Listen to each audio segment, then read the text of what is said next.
Welcome to Comic Industry Insiders Live once again. We are coming to you a little bit early so that we can kind of give everybody a chance to file into the room and, give us all a chance to chit chat. And look at that. We're up on LinkedIn. Well done, Blake. Well done, buddy. Good job. It's a team effort. We all worked. Well, shout out to Megan, because I've never used that platform before you hired me.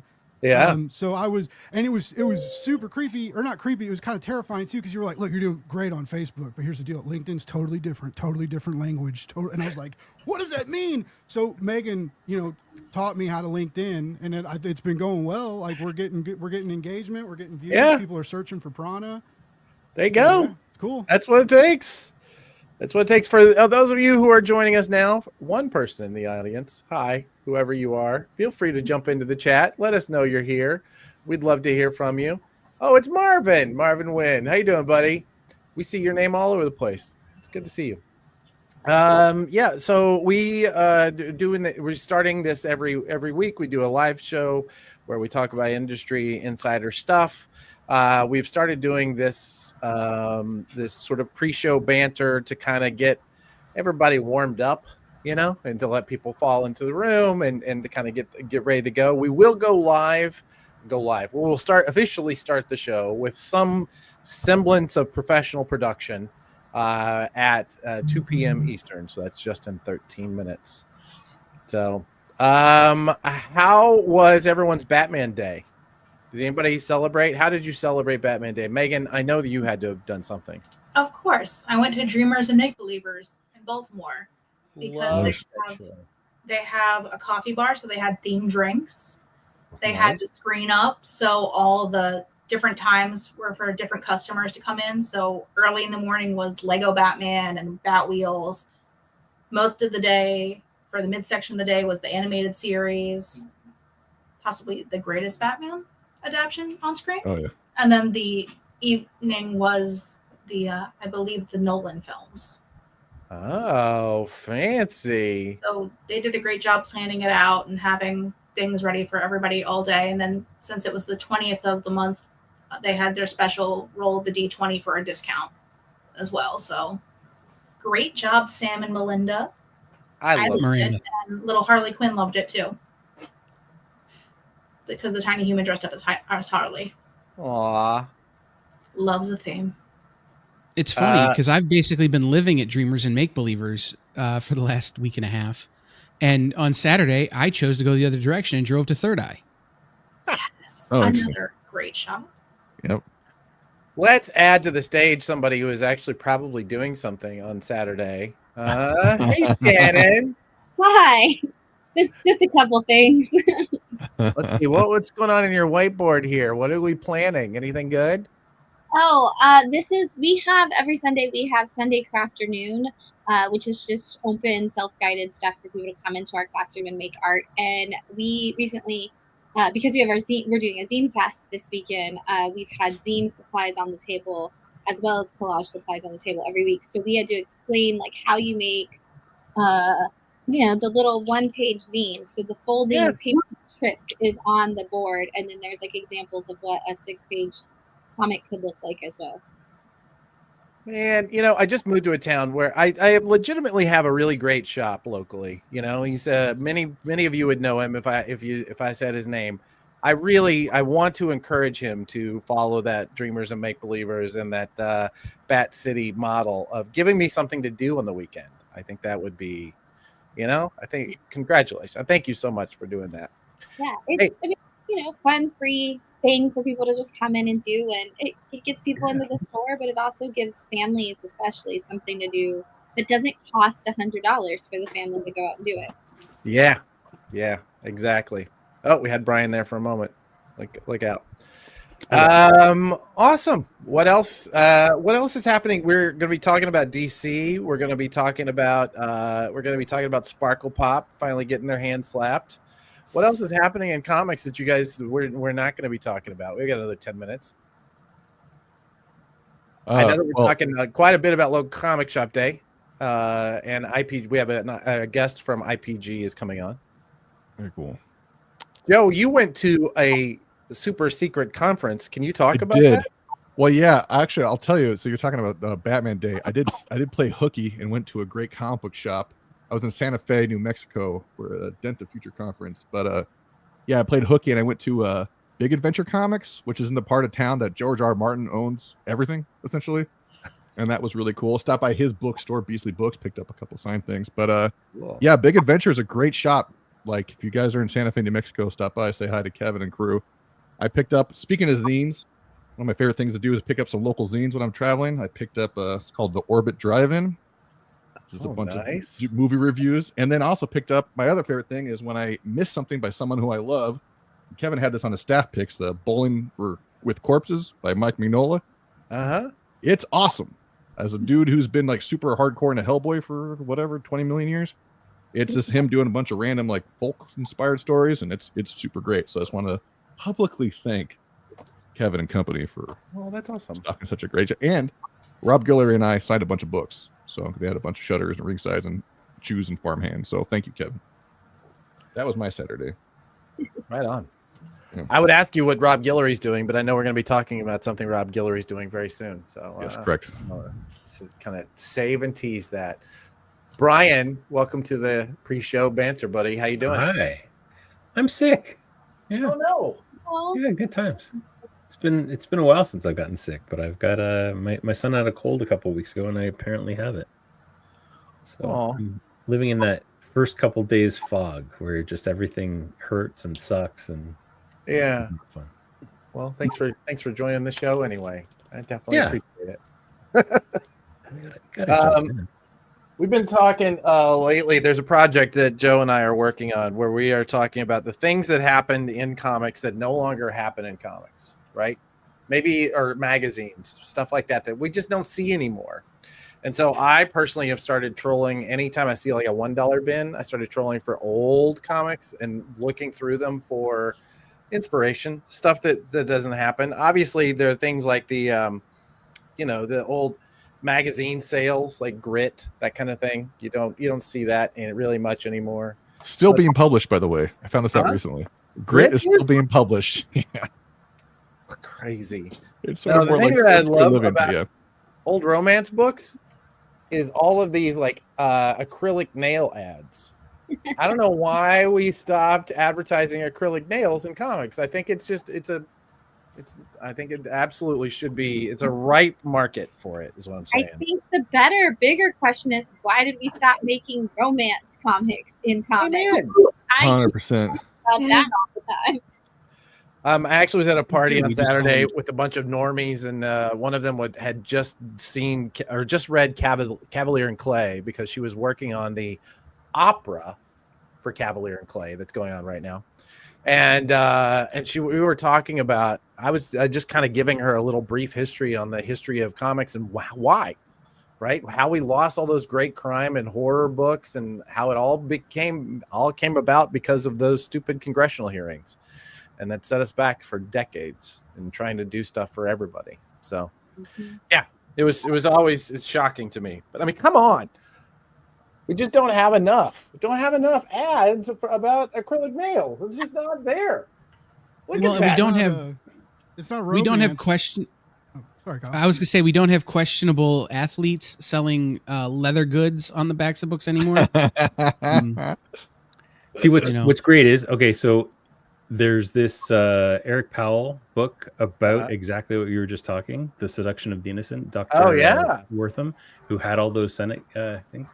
This is so good. It's on my bedstand, so this is just the book jacket right now. But like you, I've been going to shops, and my new obsession is Comic Scene magazine. Do you remember this? Dude, I've got those right here. Yeah. Right? So I've been like going around and finding look at this great like foil cover. Oh, yeah, I'm totally obsessed with it, and I've been like looking for as many copies. Illustrated. You want to talk about that? Nice. Got a few wizards. I even have a couple of the later year wizards where they were like just stapled instead of the big square bound ones. Oh, yeah. I'm obsessed with this stuff right now. Are you guys carrying bubbles? No. Should I be? I've started to see this. They're getting really great distribution. I'm really starting to see them everywhere. I don't know how you get them, to be honest. Yeah. But yeah, bubblezine.com. I'm seeing them everywhere. I'm writing it down. All right, good. Say, I'm taking a note for you too, Shannon. Thank you.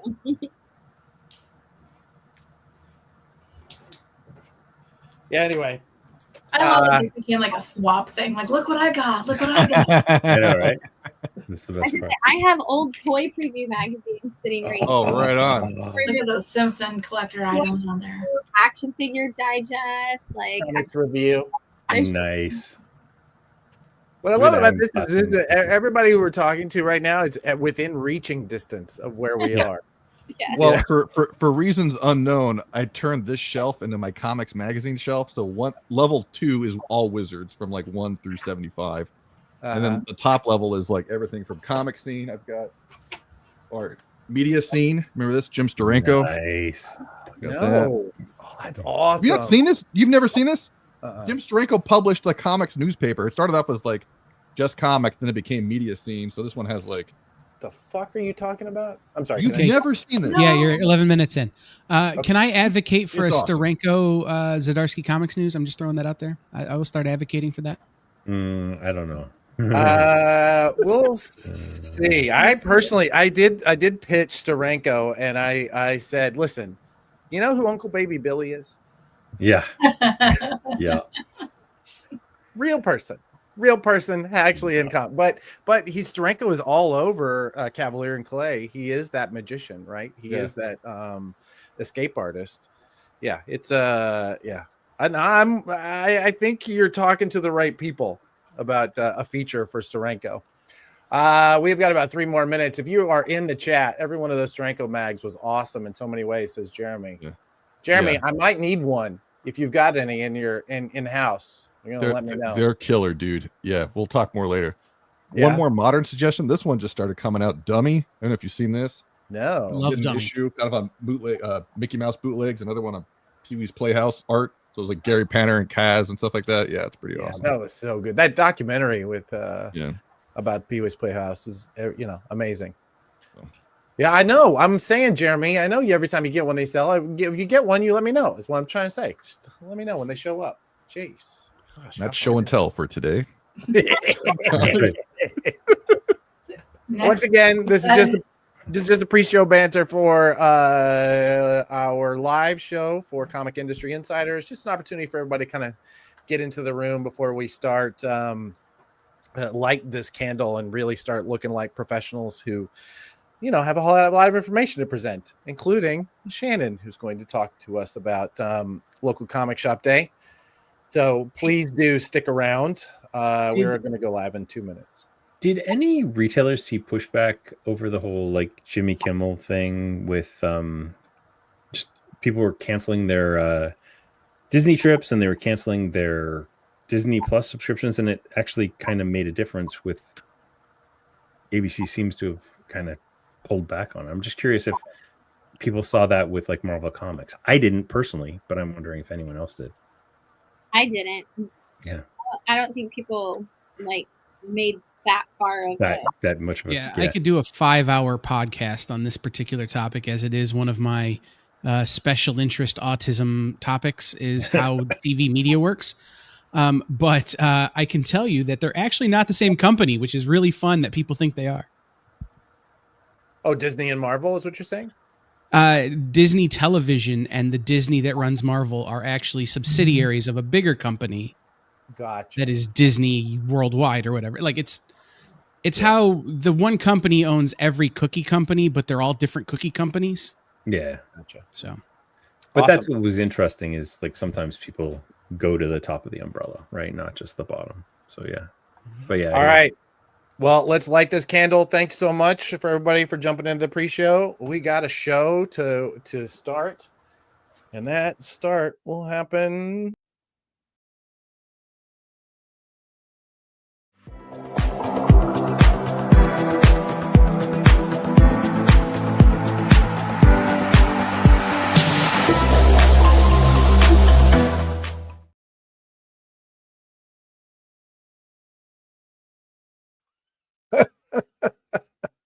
It's Tuesday, which means your boxes have shown up. You've opened them up. You put the product out. You've inventoried them. You're now doing the pull sheets. And Comic Industry Insiders Live is here once again. My name is Adam Freeman. I work with a company called Prana Direct Market Solutions, and we put this thing together every week so that I can see how messy my office is behind me, but also so that we can talk through the week's headlines and try and dig deeper on the things that we think you're going to want to hear about. My co-host, as always, is a man who's showing up despite the fact that he's full up on the cold meds. Mr. Brian Garside. Just a little. Like, I'm not on the hardcore stuff either. I'm on the just the mild stuff. But yeah, I'm here. Hey, we missed you last week. I know. Without you. Oh, that's very sweet of you to say. You guys did great without me. The show was great, but we still missed you. I mean, don't get me wrong. We don't need you. Yeah, no. I don't know if you're aware of this, but I am a large ham. I have big ham, so yeah, I can handle it. But yeah, it sucks not to have you here. So I'm glad. Well, I appreciate it, and I appreciate you guys putting it on even without me. It was just one of those weeks where I realized, oh, yeah, this is not going to happen. Yeah, so yeah, I hear you. I hear you. Well, buddy, we have quite the show this week. What are we talking about? We're talking about local comic shop day. We're talking about how that is going to be scheduled. We have an incredible Shannon Live from Comics Pro, who was just in the pre-show banter. She's going to be up telling us about how that's all working this year. Kyle is going to come back and tell us all about how the experience is going to be involved in local comic shop day for the first time. It's really exciting, incredibly exciting. And then go ahead. I'm looking forward to this episode. It's going to be good. Yeah, me too. We're gonna be talking to a friend of ours from IPG, which is a book distributor, digital book distributor, who is entering into the comics distribution field, as it were, and is essentially going to be working directly with comic book shops. So we want to make sure that we got all the details from him. But yeah. Fun. Anyway, let's talk about news. Wanna? Yes, let's do it. Okay, great. But before we do that, this is me not forgetting that I was going to do this ad. The Prana Bullet. This is our weekly newsletter we do at Prana Direct Market Solutions, and we essentially do a quick email that has all the biggest headlines of the week, all the things that will affect your business or career in comics. We set this up so that all you have to do is sign up once, and once a week into your inbox will be, I don't know, some sort of word salad that I throw out there, and then a link to everything that we think is really important for comics. All you need to do is either scan this QR code to go to pranadms.com and then click the button right there. Look at that beautiful site, my friend. Amazing, eh? It's beautiful. Click that side of that button there that says the weekly newsletter sign up, and we'll get you the very next one. Look at that. You just fill it out. We could right? You should fill it out so that you can get doxxed. That would be great. That's a terrible idea, Adam, so I'm not going to do that. Excellent. Let's talk about news. Do you want to? Yeah, let's do it. Oh, I told everyone I'm not going to click any buttons, and here I am clicking buttons. I'll tell you what. How about I will click the buttons that go from slide to slide? How about that? I love it. Yeah. Okay. Yeah. Great. Every week we try and pick out a couple of things we think are going to be the most effective to your business, and so this week we grabbed a couple that we thought were like the biggest ones. Obviously, we have been following. Arguably, without the Diamond bankruptcy, there is no Comic Industry Insiders Live, because we went on for the first time, I think, to talk about this, didn't we? Absolutely. Yeah, we did. Yeah. It's crazy. Yeah, this was basically just our back channel made large. That's right. Because every week we're like, what is happening? What is happening now? I always describe it as like being both underwater and simultaneously on fire at the same time. That's what the industry's been like for the last year. And not underwater because we're in trouble, but underwater because we're drowning, with all the stuff that's going on. Looks like Christina Strong has jumped into the chat. I just want to say hi to Christina and her crew at Stronghold. I met with them this week, and they have such a great shop. They are like really dynamic. They have a really fantastic Discord channel. Doing incredible work there. Anyway, also big fans of the show, and I appreciate you guys always showing up. Anyway, Sparkle Pop. Let's get back to that. I like Blake's little graphic here. So Sparkle Pop has decided. Finally, the courts have said no. You cannot sell the content, the product that you are holding on to as for the people who are on consignment with Diamond. Please stop it. And they kept saying, well, we don't know which it is and which it isn't, you know. And then they said, yeah, you do. Quit selling it. And so finally this week, Sparkle Pop came in and said, look, here it is. Here's the documentation. We're all done selling it. So hopefully, fingers crossed, these guys can start getting their product back, these publishers, because this is just horrific.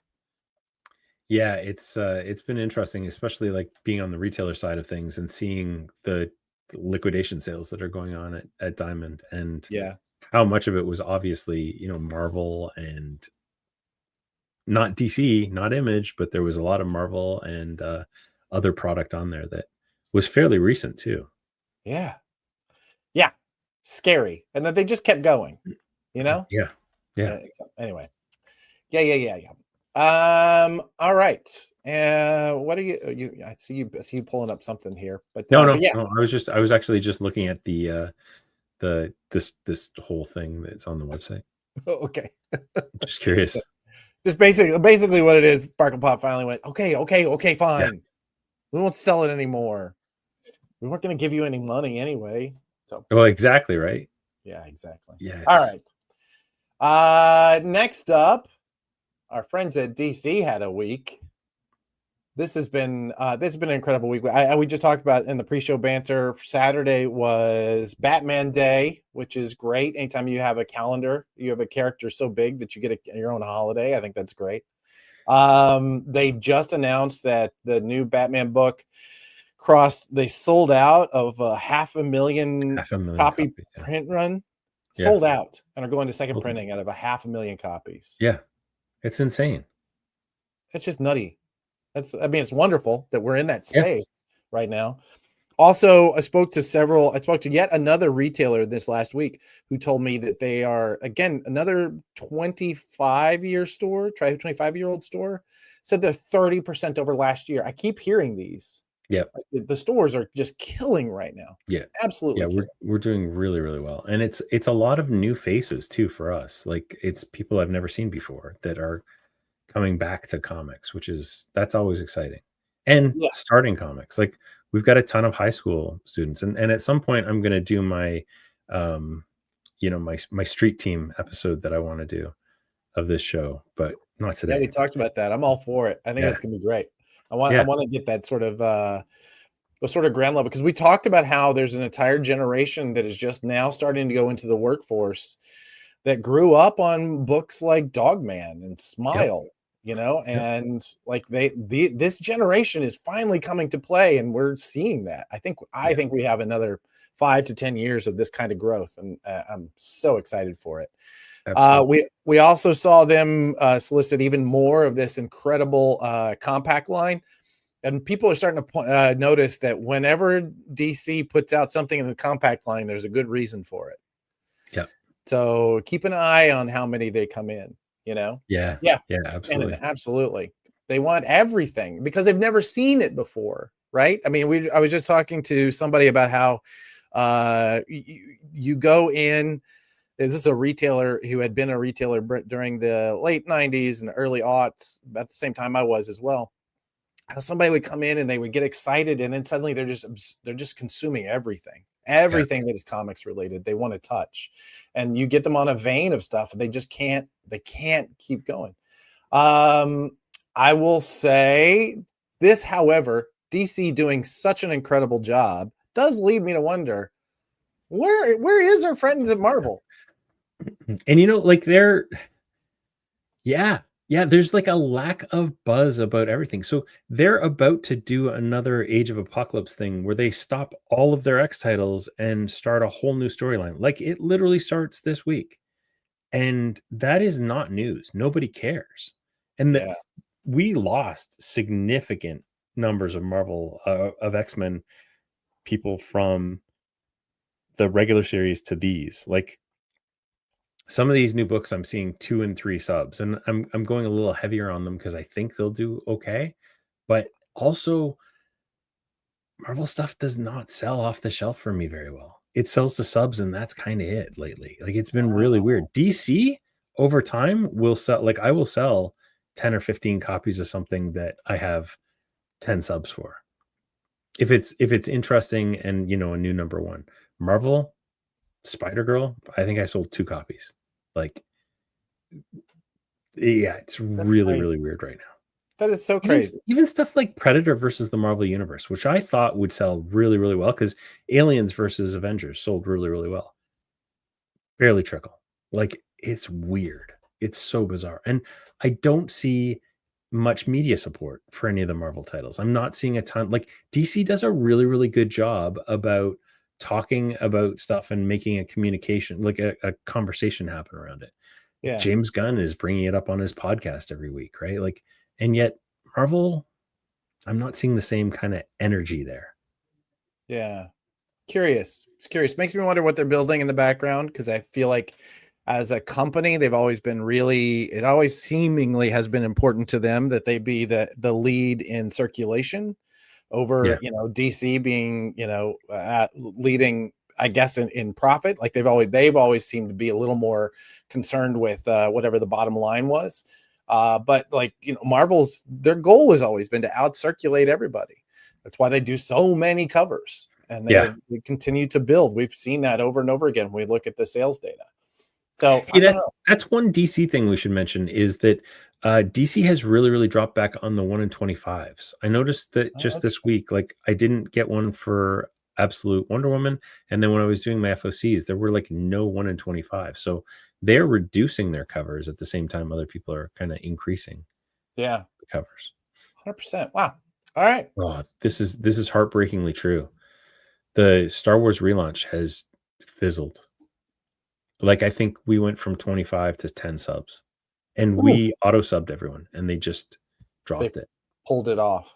They actively pulled it off. And it's one of those titles. It's like, this should be super interesting, because it's a story that hasn't been told before. It's supposed to take place after Return of the Jedi.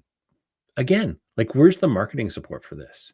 Because 5 years ago, that would have been the biggest story on every single news website, but nobody cares. Truthfully. Wow, dude. Well, it's a weird time. It's a very weird time. I'm disappointed, because I'm a huge Marvel fan, and I think they should be doing better than they are. I agree. And they will. I feel like I said, it always feels like when they have to go through this period, like, it's them rebuilding.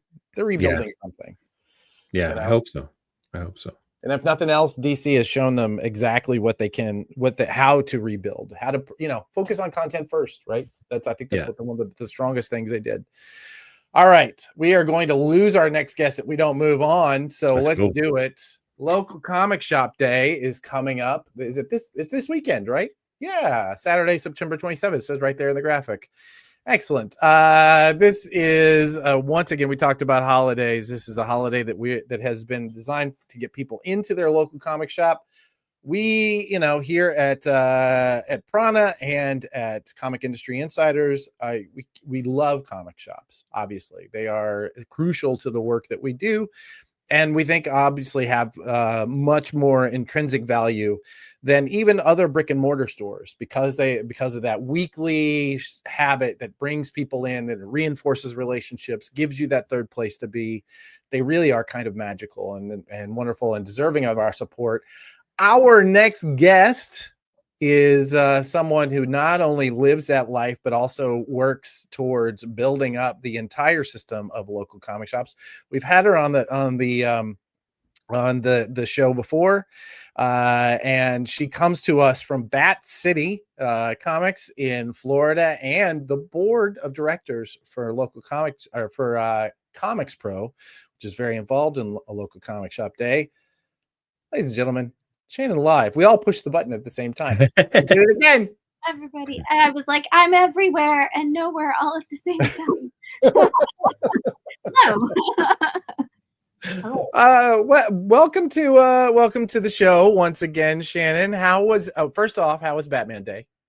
I actually am celebrating Batman Day through my local comic shop day event because it is actually our 7-year anniversary, which we call our Bativersary. And so it works really well. It's our anniversary of our store, and it's also our anniversary of when we opened in Bradenton. We did not plan those to line up so perfectly well when they did. And so Batman Day always falls either right before or right on the anniversary. And now that local comic shop day is this weekend as well, we're like, you know what? It's all going to be one big giant party. So we're giving away our Batman Day stuff and doing all of our special Batman things in connection with a local comic shop day. That's incredible. I love those sorts of. I had something very similar when I was a retailer with a free comic book day, which we had you on to talk about last time, so we won't belabor that too much. Let's talk about what is local comic shop day. First off, you work with Comics Pro. Can you give us 30 seconds on what that is, and then what is local comic shop day and why does it matter? Yeah, so Comics Pro is the retail trade organization for comic store retailers.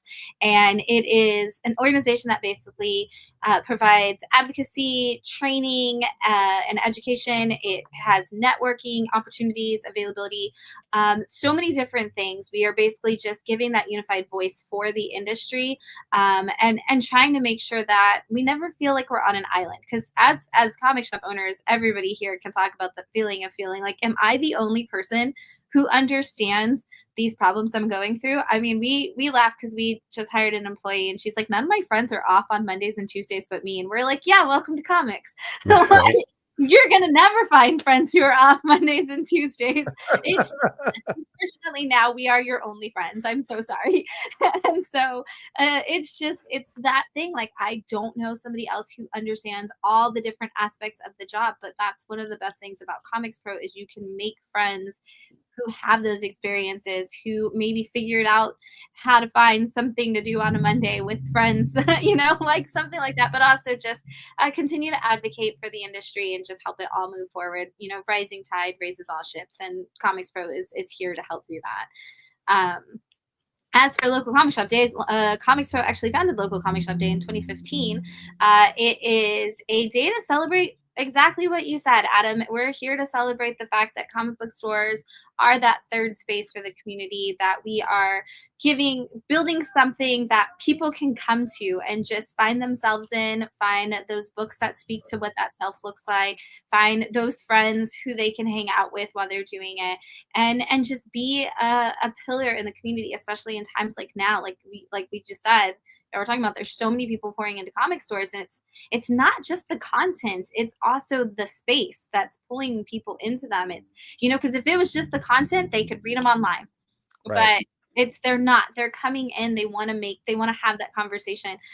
My store has bar stools at the counter, and it looks like a bar because we know that people want to come in and talk about their books and their experiences. And we always say we're not here to talk about your job unless you want to talk about your job, because you didn't come to the comic book store to have somebody go, so how was work today for the last. You came to the comic store because you wanted to talk about what Spider-Man did at work today.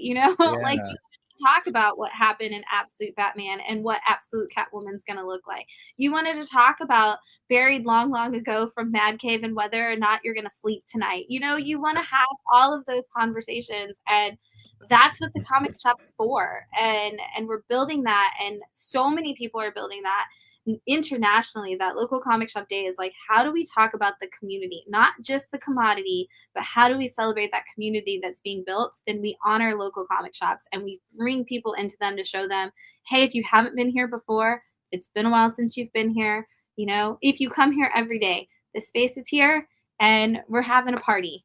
And that's what local comic shop day is all about. Amen. Amen. Amen.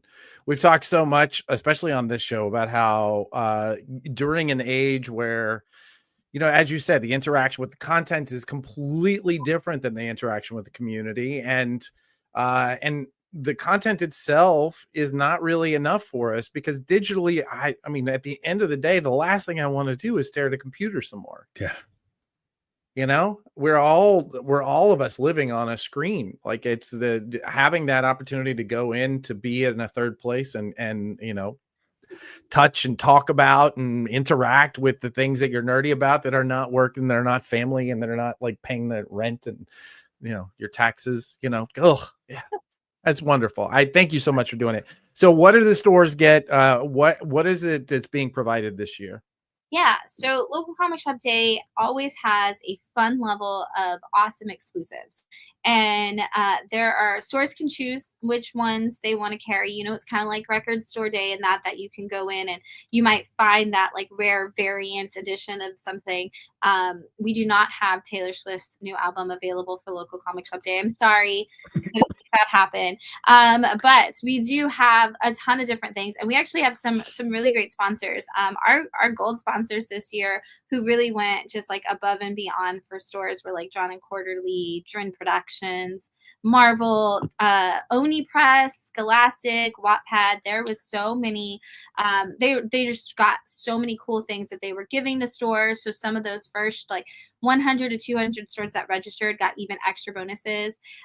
There is a couple different Marvel variants. There's a Comics Pro exclusive version of the Marvel variant. There's a Oni Press did a foil exclusive of Jay Stevens' EC Horror, that one of his Catacomb of Torment covers, that he recreated like a classic EC but in his style. It is so cool. You know, there's so many things. Ignition, before they even launched, was already doing a Local Comic Shop Day exclusive, which was awesome of them. So it's the new version of the Beauty, and it's the only, like, it doesn't even come out for another month, but you can get it on Local Comic Shop Day at your local comic shops. There's just so many. Amp's a part of it. Comicsburg, I saw Marvin in the chat. Marvin went with The Edge, bringing a cool gatefold like cover of The Edge that's exclusive for Local Comic Shop Day. There's so many things, and those are just the exclusives. The other cool thing is that stores are building out events. You know, some stores you're going to go in, they're going to have the exclusives, they're going to have all this cool stuff, but some stores are doing really like small. Some stores are doing really huge events. Some stores are doing like off the wall insane options for things. We've seen some stores. I know I saw Tommy Donovan in the chat. He's got 4 stores that he's partnered up together that are all doing something for their whole city. That's like Local Comic Shop Day explosion. There's scavenger hunts happening at places. There's you know, bingo games. There's all kinds of stuff. We're doing a zine fest and maker fair, and it's really cool because we are going to have like 13 creators. Plus, for us, we just wrote I just wrote a book for a comic for the Bradenton Marauders, which is the farm team of the Pittsburgh Pirates. We just created a comic book for them based on their mascot, and so myself, the artist, and the mascot will all be signing during Local Comic Shop Day, because what's more local than rooting for your home team? So we're gonna amazing doing that. And so there's all kinds of crazy things that are happening all across the world. We've got participants in several different countries, which is always just really cool to see that this community is an international community. It's not just, you know, it's not just here and down the street. It's everywhere that comic stores exist. You know, I just got caught on something you just said. You're the second retailer I've talked to in the last couple months who is partnering with a local sports team. I think there's something there. Maybe we should put together some sort of how to approach your local franchises and discuss those kinds of arrangements at some point. It's a great thing. We've been partnered with them for 3 years now. And we actually revamped their kids club for them. And so their kids club is the Bat City Bradenton Marauders Kids Club. And we are at every kids club game. And we do all the kid club activities and stuff at the games with them. So we do, we actually made, like, they have Hispanic Heritage Night. So I made a Loteria game that was baseball themed, and it taught the baseball terms in Spanish, and then it was all done in comic style paneling so that they could also color it and make their own like comic while they were there, out of their loteria that they played. And so we partner with them for all kinds of stuff. And then they come out here. They're here on Free Comic Book Day. They're here, they're one of our annual judges for our chili cook-off that we do. So it's like, it's such a cool thing. And then now we have this comic, and I should have brought it, but it's such a cool thing because it is actually made to where it's not gloss paper, so the kids can color the comic, but the last panel on every page, the kids have to finish the page. So it's like, okay, what do you think should be, like, how many players will they need on the team, or what kind of things did you think happened in this scene? And so the kids have to actually interact, engage with the story. But then they also learn about the mascot. They get excited. They want to go to the games. And so it just becomes something that everybody can be a part of. And yeah, if you have a minor league team in your area, like Kyle just said, minor league sports teams are almost always down to do fun stuff. They really are. They are so fun. They're always in. Baseball team, minor league teams, you can set up things like Comic-Cons at the minor leagues team stadiums. So just, as long as you keep it generic, there's so many opportunities there, and they're always looking for things in their community that they can be connected to. So I highly recommend it, and I am definitely down to come back and talk about how you can network with your local sports teams. We definitely should. I'm looking forward to that. I wanted to bring this back up and talk about something that's happening inside of the local comic shop day. But Brian, why don't you talk about? Is it the Brian Garside takeover of an entire? What happened here? This is all Brian Garside. What happened? Yeah. We've been talking for a while about doing some different things. So the Comics Place Perfectly Acceptable podcast is going to air, I think, at 8:00 Pacific, which is 11:00 Eastern. And then right after that, we're going to do a Data Bros. And then earlier in the day, we're going to do an hour with Earth 519, where I'm going to do my first live sales ever. And then I'm going to do a bit of managed comic stuff. I think producer Kyle is in the So yeah, I could turn my camera on if you want to see me, but I'm going to correct Brian when he says something wrong, but he didn't. So it worked out all right. So we're also talking about the experience getting involved in local comic shop day. You might be watching this on an Experience channel. If you're not, you should check out the Experience on YouTube and many other platforms. But you guys are doing something all day, right?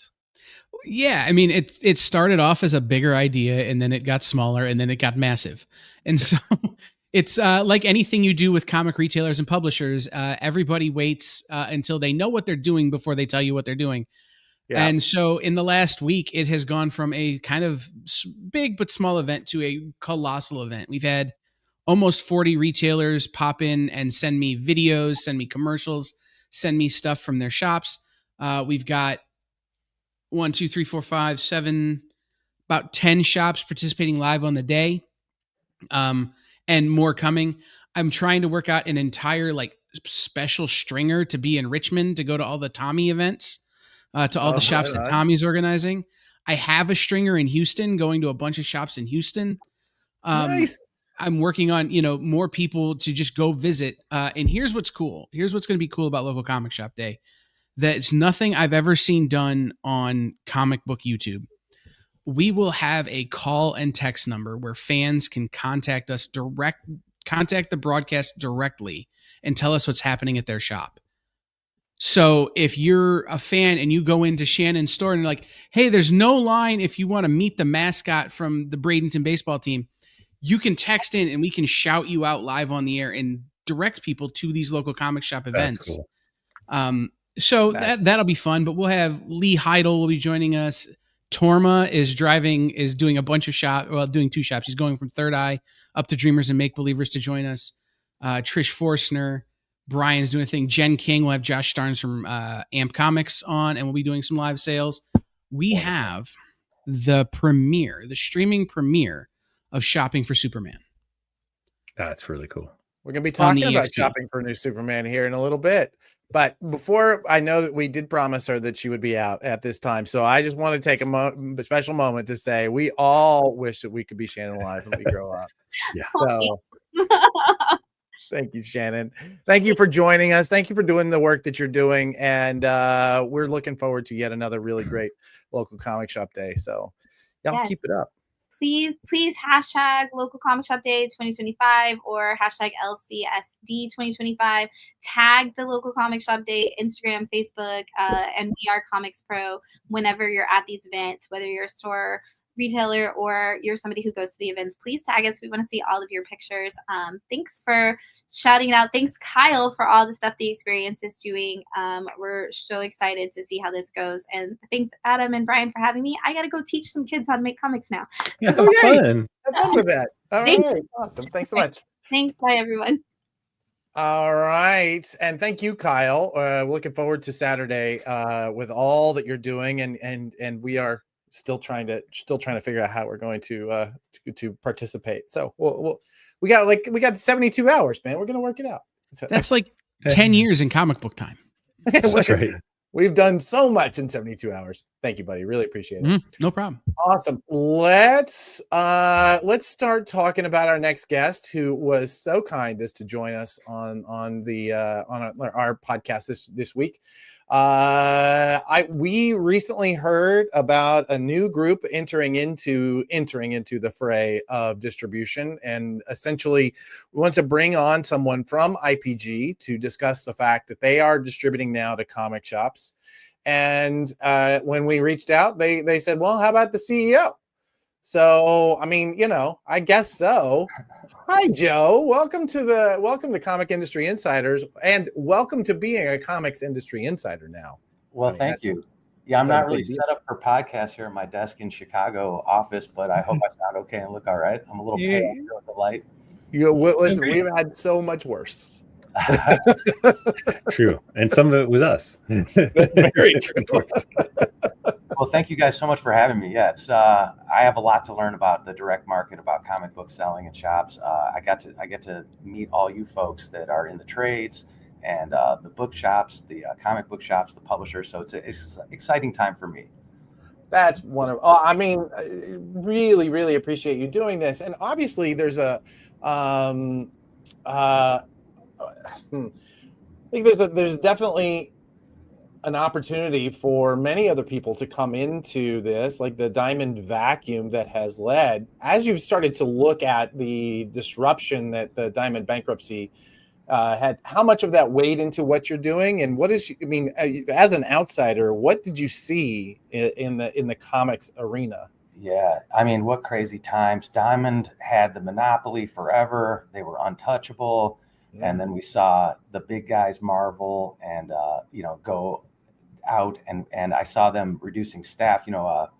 My head of international sales is a guy named Scott Hatfill, who did international sales for Diamond for, I think, many, many years, 12 years, extremely well known. And he was, and that really, to me, that changing of the guard when Kuyo Lang and Scott Hatfill left Diamond Comic, Diamond Book division of Diamond Comic, I knew something was afoot and it wasn't going to be the same. Then they closed one of their facilities, and we started hearing about poor turn times and delivery to comic book shops.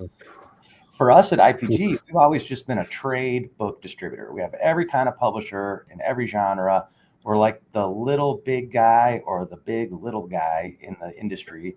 We're a top 20 supplier of books to the book trade, but we're nowhere near the size of Penguin Random House, Simon & Schuster, HarperCollins, Macmillan, Hachette, the guys that dominate. And of course, Ingram, which if you're in the business, that's the industry leading wholesaler of the book trade. They're also, I think Ingram is trying to sell to comic book shops now, which is interesting. So the thing that Diamond did for us is they always acted like our specialty wholesaler to the direct market. So I thought of them as a customer. Yeah. It competed with me a little bit in that they offered some distribution services to graphic novel publishers, as did I. But they would buy my graphic novels and sell them to the comic book shops. So they were mostly a customer. Right. And then when they went away, I started hearing these just horrific stories about publishers who all their inventories trapped, publishers that hadn't been paid since November last year. Just tragic. I'm hearing about lawsuits now that are coming from the bank to the publishers. Just crazy. And our phone started ringing because people are saying, well, how are we going to distribute our books? We're going to miss the holiday season. So we said, well, we'll crash you in. We'll do everything we can for you. I don't know if I can get your books out of the Diamond warehouse, but we'll try. And so suddenly, so that was one impact, is that suddenly a bunch more graphic novel publishers started talking to us, and we've signed up several of them. The other thing was I needed a new channel into the direct market. And I know that I can offer a better price direct to the bookshops, the comic book shops, buying directly from IPG versus wholesaling through Ingram, which is fine too. We like our friends at Ingram, but you get a little better deal directly from us and maybe some better customer service. Maybe we can throw some posters in there. Maybe there's some giveaway stuff we can do. Whatever it takes to try to engage with this new market of something like 350 comic book shops that we've reached out to so far initially. Oh, right on. That's a really strong number. I know it sounds, from people outside of this market, that sounds like a small number, but the truth of the matter is that, like, most publishers I know, when they can actually achieve that 300 to 500 sort of minimum viable audience, like, that's all you really need. So it sounds like you're already there, and that gives you lots of room for growth. Yeah, and I've had publishers like NBM, Terry Nadier, great publisher. We've been distributing them forever to the book trade, and so I assume comic book shops have been getting some of that content through Diamond, distributed by us, and now they can get that same content directly from us. And I didn't know anything about how to sell to comic book shops. In my naivety, I said, let's get some commissioned reps and just set them loose, and they can knock on doors at all these shops. And I was told, no, that is not how comic book shop owners like to curate their selection. You need to get an advance catalog. So we created IPG Impact. This is just that's awesome. I got 450 titles in here, about 50 front list, unreleased, and this is the first catalog. It's on Edelweiss for those shops that happen to use Edelweiss. We also have the PDF up on the IPGbook.com website of this catalog, and we've sent out links to this to all those comic book shops that we've started outreach. And some of our comic book friends now in the trades had run our press release that we were doing this. So and of course, I'm very excited for this Baki the Grappler series coming from publisher Kodama Tales. This sold 100 million units in Japan. It became #1 manga in France. And now finally they're bringing it to the US market with an English language translation. And we expect it to go absolutely bananas. 100 million copies already sold entering into the market. I mean, you got to feel confident that you're going to hit something.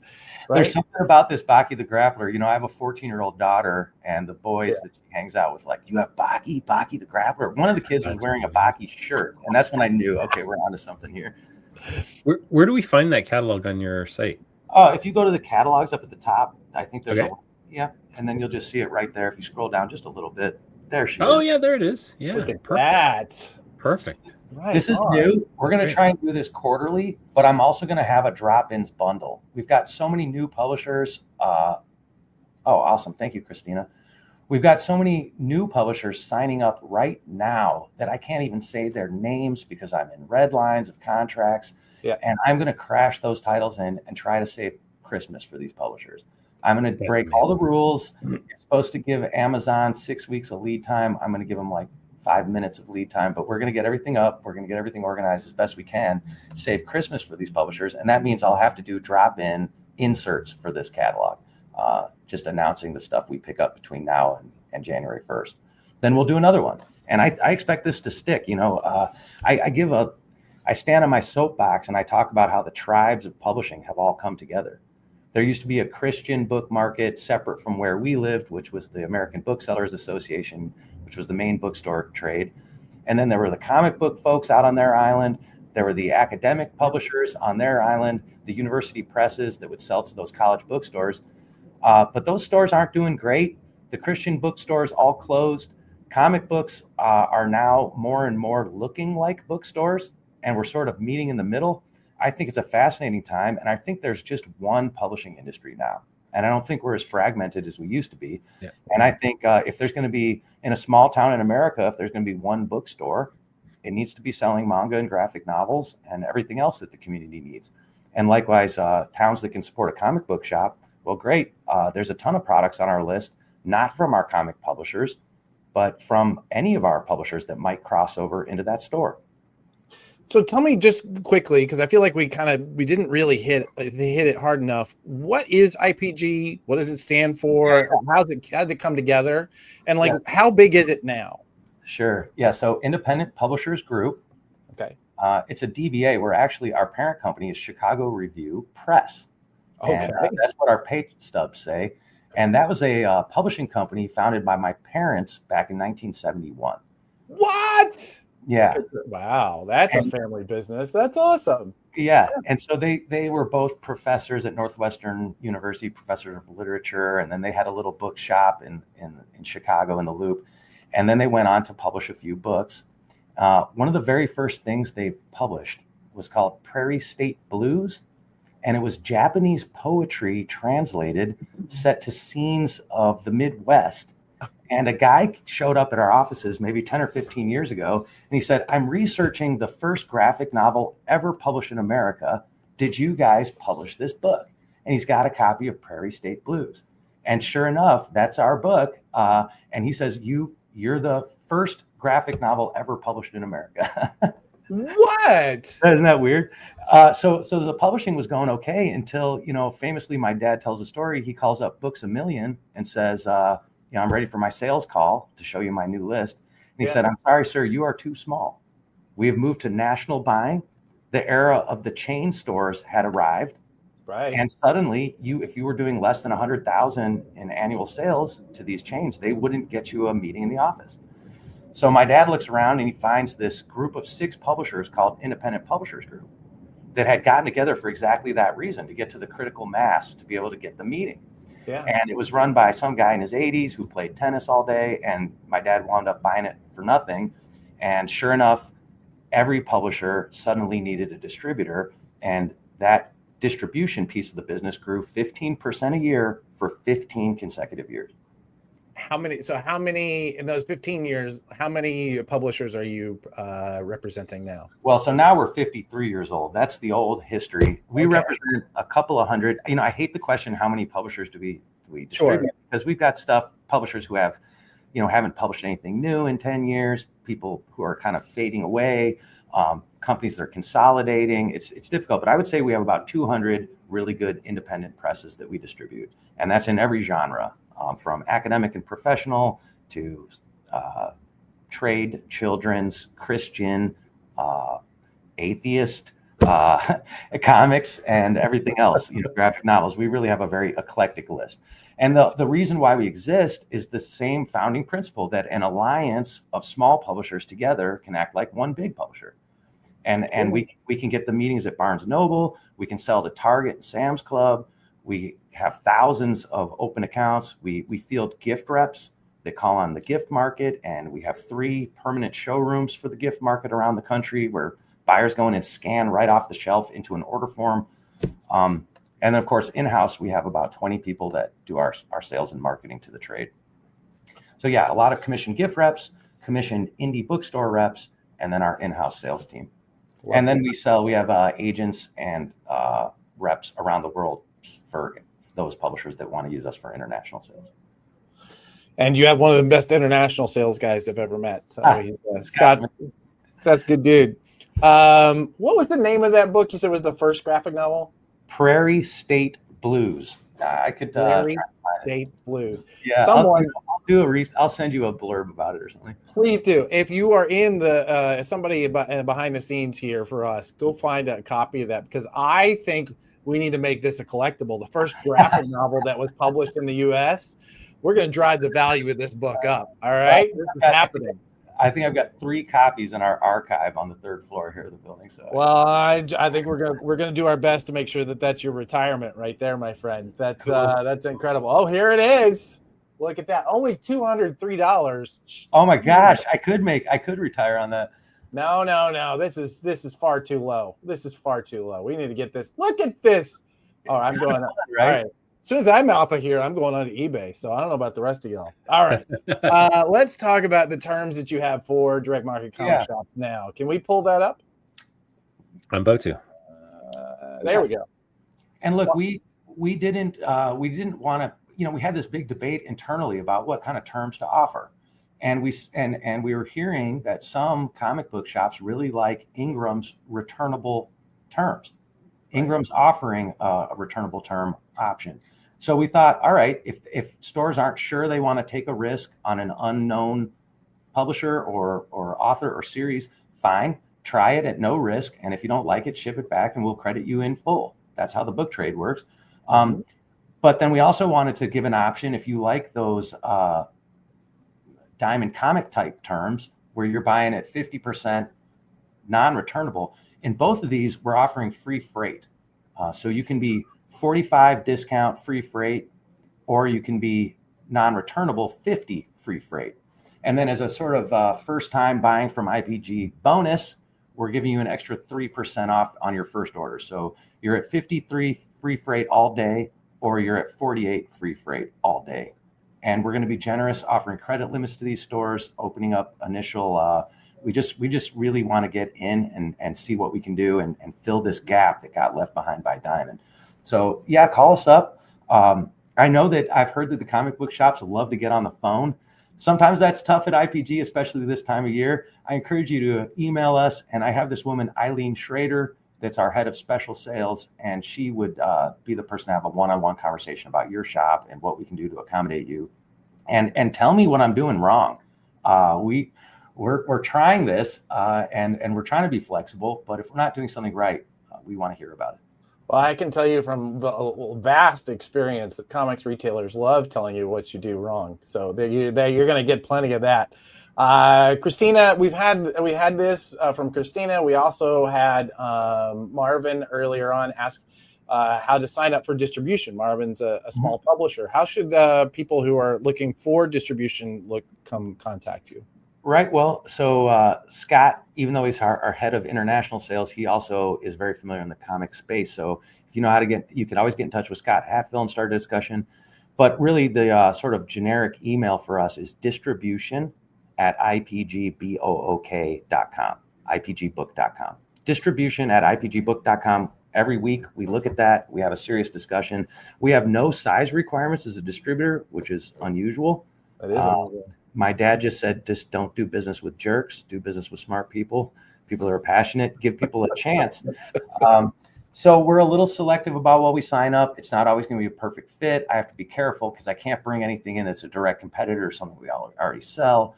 But, we're a little selective, but we also don't have any rules about it. We're looking for really interesting people with great content, and we'll try. Wonderful. Wonderful, Joe. Well, thank you for coming on and explaining all that to us. And thank you for entering the fray. I mean, there's a lot of room right now for people that are coming at this from an honest place of trying to do it well and trying to move books from people who make books to people who sell books. And it sounds to me like you guys really are landing exactly in that sweet spot. So we're jumping in with both feet. We're trying to figure it out. And we just saw, it's also to our own benefit. We saw an opportunity to get to a critical mass in a new space. And I love it. It's a new vertical for us. It's a whole new group of stores for us. And stuff crosses over more and more.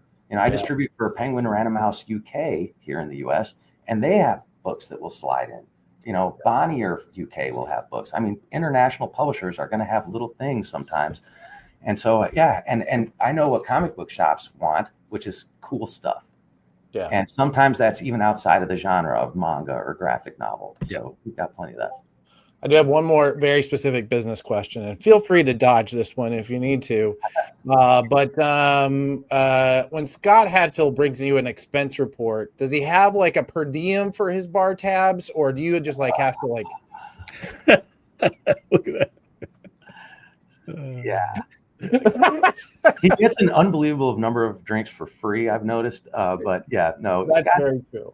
We knew what we were signing up for with Scott, and he's a relationship guy like no one else, and we love him. We just had an episode of Comic Industry Insiders, a podcast where we talked to people, and we talked to one of his old associates, Josh. what is Josh Hayes, who's now at Boom Comics, but was with Scott at DVD, and we talked quite a bit about the nights at what's it called, High Tops with Scott, which is that's a good time, let me tell you. Thank you, Joe. Really appreciate the time, and good luck with this. Let's and just I forgot to mention, but it's orders at ipgbook.com to get an email in that we'll look at, distribution at.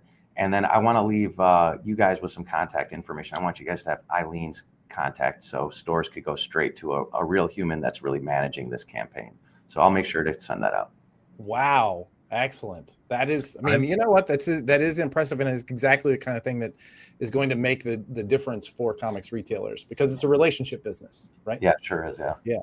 I'm going to reach out to you too to get some information about how we can get some data and help you with your, data for the comics industry. So we'll definitely. Thank you. I need some help. I'm just getting to meet you guys. My team's just getting to meet the comic book folks. So let's teach us.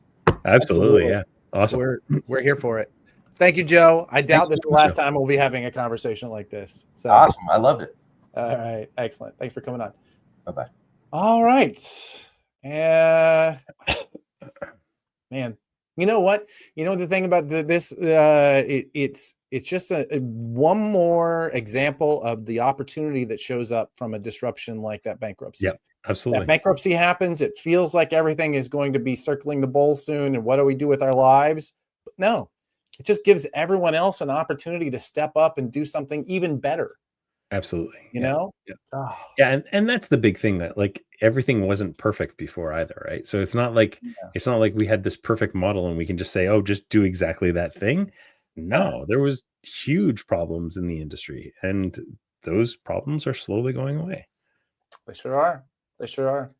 Awesome. Well, we're getting to the point of the show where we start talking about the things that we want to make sure that everybody hears about, because there's stuff that we work on, and we don't charge you for this, so we get to talk about. We got to pay the bills. We got to pay the bills. The first thing we want to talk about is there's a Kickstarter happening, and you'd be crazy. Normally, you'd be crazy to talk about a Kickstarter in front of a show where, most of our comments here are from comics retailers. So the idea that we're going to talk about a Kickstarter is a little bit nutty. This one, however, is a little bit special. This is the Volume 2 hardcover of our friends, The Future Is. This is Recca Publishing, one of the clients of Prana Direct Market Solutions. We've helped them build this from the beginning. We are the publisher of record.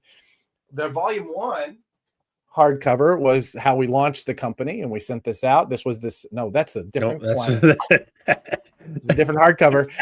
Volume 1 was the issue 1 that we sent out to stores, and it was an incredible success. Volume 2 is up right now. We wanted to figure out how we could have a Kickstarter that actually works with direct market, with comic book shops. And so this particular campaign, the first tier is a $25 tier. When you sign up for that and you commit to the back at that level, not only do you get the digital version of these books, the only way so far oh goodness, you can do the digital version, but you also get a $25 gift card at the local comic shop of your choice. I'm going to take a drink while you react. Yeah, do it. Yeah, how great it is. That's a great deal. So as a comic shop, you are going to get $25 that somebody can spend in your shop. And when they sign up for the Kickstarter, they're going to say which shop it's with, which is very, very cool. I know. And we're really looking forward to making Blake and Keith call each and every one of them and figure out how that's going to work. We wanted to give a quick shout out to a friend of the show. We actually have on the podcast next week. We're going to be talking about that in a minute. But there's a documentary that was mentioned earlier. Kyle mentioned it earlier in the show, Shopping for Superman, which is about comic shops. It's legitimately about the culture, the people who run comic shops. And it is currently available to order on Blu-ray, but you can also download it from look at all these logos. It's everywhere. Have you seen the movie yet? I haven't. No, I've just heard about it recently. Oh, it's wonderful. Wes is wonderful. And if Steve Jeppy in it.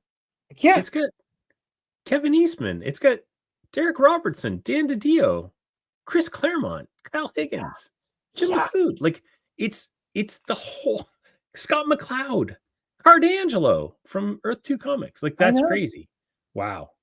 Joe Ferrara. Joe Ferrara's in it. Who has Joe Ferrara gosh. in the Joe documentary? Ferrara from Atlantis Fantasy World. That's right. We did an interview with Wes for Comic Industry Insiders. It's a podcast that we put out once a week. It comes out every Thursday. This week, it's going to be with Wes Easton, who is the filmmaker, the guy behind the scenes for Shopping for Superman. And he and I sat down and we talked through what that process was like for him. Yes, award-winning documentary. He did actually won at least one film, the first of those that I'm sure that are coming. So Wes is a sweetheart. I absolutely adore the man, and it was a fantastic episode. And actually, I'll have to admit I haven't watched the documentary yet, but I will because I did back them on the Kickstarter. So I'm looking forward to it. So for those wondering what it is, it's tracing the 50-year history of the local comics bookstore's far-reaching impact. Shopping for Superman examines their cultural significance and the numerous threats they face today. After a 75% industry contraction, floundering sales, superhero fatigue, and online retail competition, can our heroes survive? That's awesome. I know. That's not at all what I thought this was. I honestly thought this was about somebody that was going looking for a Superman #1, because there's a similar story out there. It's like a documentary called Selling Superman. And I keep getting the two confused. And that one's about selling a Superman #1. See, when I asked to put this in the rundown, you didn't challenge it. And I take that faith. Because I thought it was the opposite thing. And it wasn't until I was like, wait, this isn't the thing that I'm thinking of. Awesome. Yeah, I know. Yeah, this sounds great. What's happening with Managed Comics these days? Dude, so much. I really can't afford to be sick right now. Our new platform, Oryx, is out and running. We are bringing more stores on board. Don't email me asking me when you'll be on, because I don't know. I just don't know. But we understand that this is important, and we're trying to get people on very quickly. Right now, we're building like a self onboarding system. So I've kind of stopped doing any onboarding myself so that we can work on that. We just released a ton of new updates. So that's really cool. And there's more stuff going out all the time. So yeah, check out managedcomics.com to see what the latest stuff is that we've got going on. Awesome. Once again, want to remind you, the Prana Bullet is a weekly email that we send out every Friday that essentially just is a little bite for you to go into the weekends. We do my best to get it out. I do my best. I'm always the last person in the chain. I do my best to get it out before you go home on a Friday. But it's just it's our way of summarizing what's happening in the comics industry so that you don't have to use that hasn't be the reason that you watch social media, because you should really just avoid it like the plague, because it's a nightmare. It's a nightmare hellscape. Awesome. I'll give you a special tip too. If you read the Prana Bullet, often those are the stories we're talking about the next week. See, you get a preview of this very show. That's very true. All right. Oh, look at that. That's cool. Jason Strong thought the same thing, that it was also. See, it's not just me. Yeah, well, it's good that we're getting the info. It's okay. I appreciate you both of your faith. And I'm glad we had an opportunity to clear that up. Yeah. Awesome. Well, look at that. We came in with a couple minutes to spare. That never happens, dude. That never happens. We're usually rushing at the end. What do you get going on the rest of the week? Anything exciting? Like, what did we miss? What did we miss? Did we miss anything? Hi. What? Nothing. You did good. You did good. Hey, thanks. Shout out to Blake for the slide decks as always, and the fact that he accommodates my literal last minute. Hey, drop these 2 slides in. At least you make them though. You're like, here you go. It's easy. Today was tight. It's always tight, dude. And every week I was in a groove, and I was like, all right, here we go. Things are looking good. And then I see Discord pop up, and Adam's like, hey, where's the deck? And I look at the clock, and I was like, oh. I was like, we got 20 minutes. It's weird because I don't have this innate panic on Tuesdays like I used to have, and now I realize the panic just got transferred to Blake. Yeah, it's still there. There's still an equal amount of panic. I feel alive. That's awesome. It was today was tight. It was good. It was good. It was a good show though. I had fun listening. IPG sounds awesome. I'm stoked. Yeah, dude, I'm super stoked about that. That's great. All right. Thank you, Christina, for jumping in. Thanks for Jason, for Marvin, Jeremy, as always. We appreciate you being here. And everybody else who does what you do to keep the comics industry running. If you are buying comics, if you have a subscription, if you are selling comics, you work at a comic book shop, if you own a comic shop, if you are working in distribution, God bless you.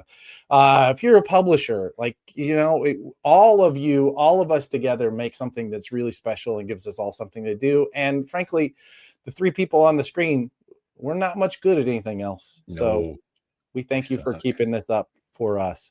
Awesome. Thank y'all. We'll see you next week. And be sure to check out the podcast in the audio version, which will drop tomorrow. Awesome. Thanks. Namaste. Namaste, y'all. Somebody push that button.